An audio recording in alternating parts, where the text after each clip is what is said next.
The banking sector of the United States of America is about to collapse. There's no question in anybody's mind anymore that that is about to happen. Now, if you don't know that, it's not because it's not true. It's simply because nobody in the mainstream media is talking about it. All economists see it.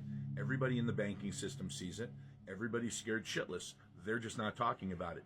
Here's what happened. Number one, a building in Midtown Manhattan that sold for $382 million in 2006 was just auctioned a few weeks ago for $8.2 million. You heard me correctly. $382 million, it was auctioned for $8.2 million. The reason for this is occupancy in major office buildings around the country has dropped tremendously. Everybody's working from home. It's more effective for companies, so why would they have commercial real estate they don't need? So they're not leasing these office buildings anymore. And these office buildings have literally, across the country, $20 trillion in debt.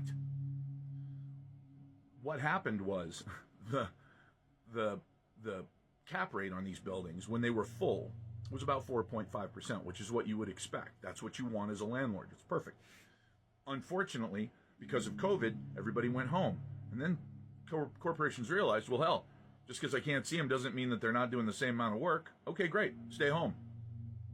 I'll just give you a tiny little raise so that you can buy some stuff at your house and do business from home. Perfect.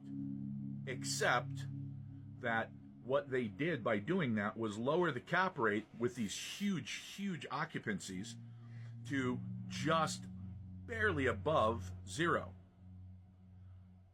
Those office buildings are financed at the old rates of 2%, and they're not making any money.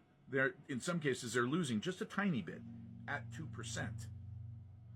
When they have to refinance those loans, and there are $4 trillion of those insanely low interest rate loans coming due in the next 18 months, those loans will be defaulted upon, period. Those buildings will be empty. The banking system in the United States will start to collapse.